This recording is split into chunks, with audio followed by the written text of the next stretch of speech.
अगर आप एक कंटेंट क्रिएटर हो और एआई से इमेजेस और वीडियोस बनाते हो, तो यकीनन आप कुछ इस तरह इमेजेस बनाते होगे कि बारी-बारी अपने प्रॉम्प्ट्स को कॉपी करते हो और किसी भी एआई टूल में पेस्ट करते हो, तो उसी प्रॉम्प्ट की इमेज बन जाती है और फिर इसी तरह अगले प्रॉम्प्ट को दोबारा कॉपी करते हो। यानी हर इमेज के लिए हर प्रॉम्प्ट को आपको बारी-बारी कॉपी करना पड़ता है।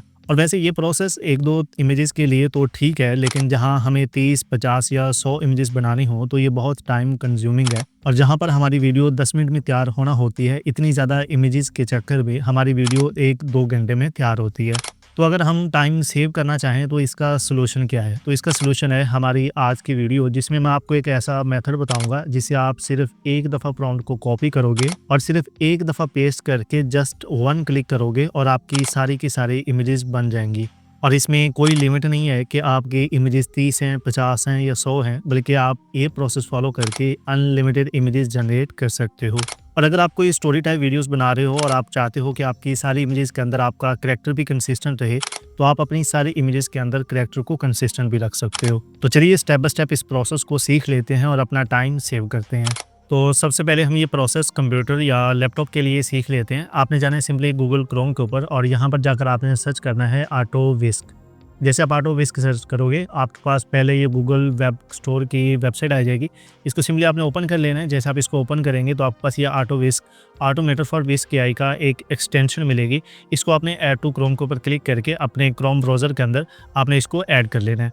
एक्सटेंशन इंस्टॉल करने के बाद आपने दोबारा जाना है गूगल क्रोम के ऊपर और यहाँ पर जाकर आपने सर्च करना है whisk.ai। जैसे whisk AI सर्च करेंगे तो आपके सामने पहली वेबसाइट आएगी गूगल लैब्स। इसके सामने ये whisk AI है, इसको आपने सिंपली ओपन कर लेना है।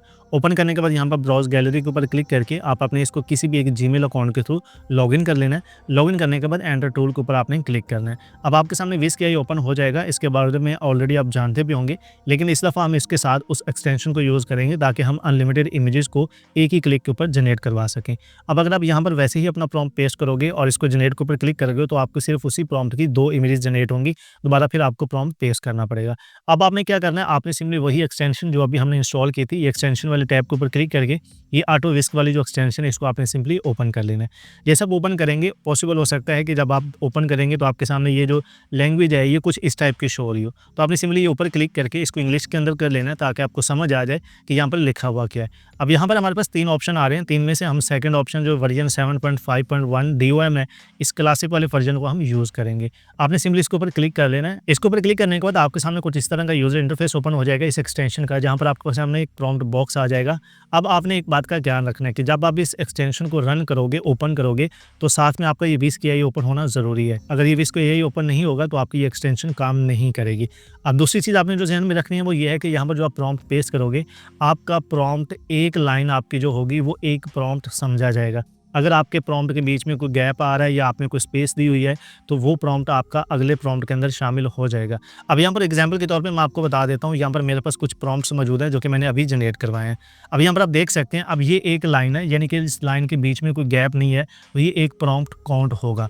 अब इस तरह ये बीच में गैप आ रहा है, यानी कि स्पेस आ रही है, फिर आगे दूसरी लाइन स्टार्ट हो रही है, तो ये दूसरा प्रॉम्प्ट काउंट होगा। इसी तरह ये बीच में आ रही है स्पेस, अब आगे ये वाला एरिया तीसरा प्रॉम्प्ट काउंट होगा। जब आपने प्रॉम्प्ट जनरेट करवाने हैं तो आपने कुछ इस तरह प्रॉम्प्ट जनरेट करवाने हैं। ना तो आपके स्टार्ट में कोई नंबरिंग वगैरह होना चाहिए, ना बुलेट्स वगैरह होने चाहिए, और ना ही एक ही प्रॉम्प्ट के अंदर डिफरेंट स्पेसेस होनी चाहिए। एक प्रॉम्प्ट सिर्फ एक ही लाइन के अंदर होना चाहिए, फिर आपकी ये जो एक्सटेंशन है ये प्रॉपर और परफेक्ट तरीके से आपको आउटपुट देगी।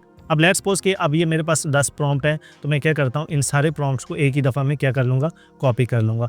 कॉपी करने के बाद आपने दोबारा उसी एक्सटेंशन के ऊपर चले जाना है और यहाँ पर जाकर आपने पेस्ट कर देना है।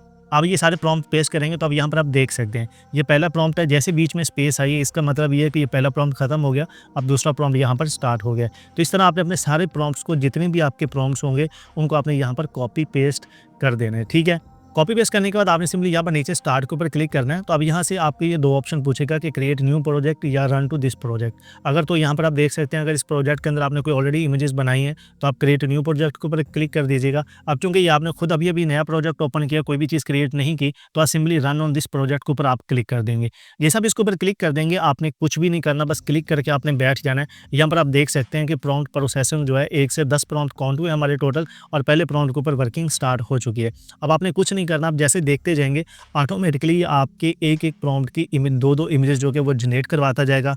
जितने ज़्यादा प्रॉम्प्ट होंगे, यहाँ पर 100 प्रॉम्प्ट है, आपका 200 प्रॉम्प्ट है, 1000 प्रॉम्प्ट है, जितने प्रॉम्प्ट आप पेस्ट करोगे सबकी इमेजेस वो ऑटोमेटिकली जनरेट करवाता जाएगा। अब इसके अंदर एक और चीज़ भी है, जैसे ये इमेज जनरेट करवाता जाएगा, फिर उन दोनों इमेजेस को ये ऑटोमेटिकली आपके पास डाउनलोड वाले फ़ोल्डर के अंदर एक फ़ोल्डर बनाकर उसके अंदर आपको ऑटोमेटिकली ये डाउनलोड करके भी आपको देता जाएगा। तो इस तरह आपके जितने भी प्रॉम्प्ट्स होंगे आप एक ही दफ़ा पेस्ट करके उनकी सारी इमेजेस जो जनरेट करवा सकते हैं। अब नेक्स्ट इसके अंदर प्रोसेस था, अब अगर आप देखेंगे तो हमारी सारी इमेजेस के अंदर जो कि करैक्टर है वो कंसिस्टेंट नहीं आ रहा, कहीं पर कोई आ रहा है, कहीं पर कोई आ रहा है। अब अगर हमने ऐसे ही अनलिमिटेड इमेजेस के अंदर अपने करैक्टर को कंसिस्टेंट रखना हो तो हम क्या करेंगे? अब अगर आप जो स्टोरी बना रहे हो, आपने सबसे पहले ये देखना है कि आपकी जो स्टोरी के अंदर जो करैक्टर्स हैं उन करैक्टर्स की आपने इमेजेस बनवा लेनी है। जैसे कि मेरी स्टोरी के अंदर 2 करैक्टर थे, मैंने उन 2 करैक्टर्स की पहले इमेजेस बनाने के प्रॉम्प्ट लिखे हैं। तो आपकी स्टोरी के अंदर जितने भी करैक्टर होंगे उनकी आपने अलग-अलग से जो दोनों इमेजेस हैं वो जनरेट करवा लेनी है। अब मेरे पास ये 2 प्रॉम्प्ट्स थे, इनको लेट्स सपोज़ कि ये मैंने दोबारा से डिटेल प्रॉम्प्ट लिखवाए थे, इनको यहाँ से मैं कॉपी करूँगा, विस्काई के ऊपर बगैर एक्सटेंशन के सिर्फ विस्काई के ऊपर मैं यहाँ पर पेस्ट कर देता हूँ और मैं अपने जो करैक्टर्स हैं उनकी इमेजेस यहाँ पे सिर्फ विस्काई एक्सटेंशन क्लोज करने के बाद सिर्फ विस्काई से जो कि है वो जनरेट करवा लूँगा। अब दूसरा जो करैक्टर था इसकी भी मैं डेफिनेशन यहाँ से इसकी इमेज भी जनरेट करवा लेता हूँ और यहाँ से इमेज जनरेट करवाने के बाद एक-एक इमेज, जैसे कि मेरे पास ये करैक्टर आ रहा है, लेट्स सपोज़ कि मुझे ये करैक्टर अच्छा लग रहा है, मैं इसको यहाँ से डाउनलोड कर लूँगा। अब जैसे कि ये मेरा दूसरा करैक्टर है, ये मुझे अच्छा लग रहा है तो इसको मैं यहाँ पर क्या कर लूँगा, डाउनलोड कर लूँगा।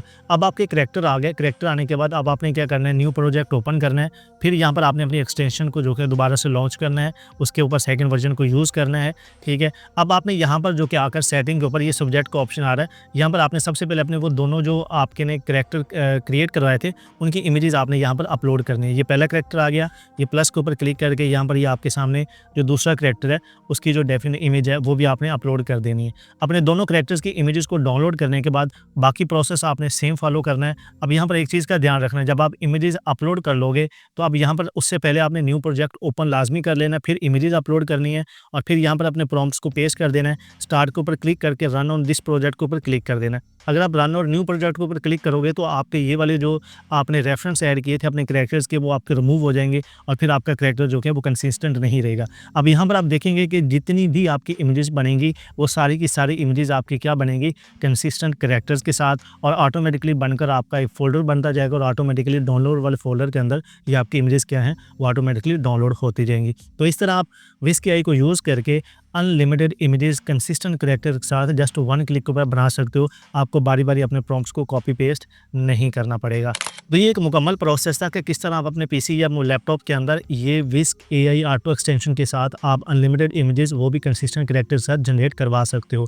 अब अगर आप एक मोबाइल यूज़र हो, आपके पास पीसी नहीं है, तो मोबाइल के अंदर चूँकि एक्सटेंशन इंस्टॉल नहीं होती है, तो अगर आप चाहते हैं कि मैं उसके ऊपर भी एक मुकम्मल ऐसे वीडियो बना दूँ कि मोबाइल के अंदर हम ये सारे फीचर कैसे यूज़ कर सकते हैं अनलिमिटेड और जस्ट 1 क्लिक के ऊपर, तो आपने मुझे कमेंट कर देना है मोबाइल ट्यूटोरियल, तो मैं उसके ऊपर एक मुकम्मल डिटेलन वीडियो बना दूंगा। तो इंशाल्लाह मिलते हैं एक नए टॉपिक से अगली वीडियो के अंदर। अपना बहुत सारा ख्याल रखिएगा। अल्लाह निगहबान।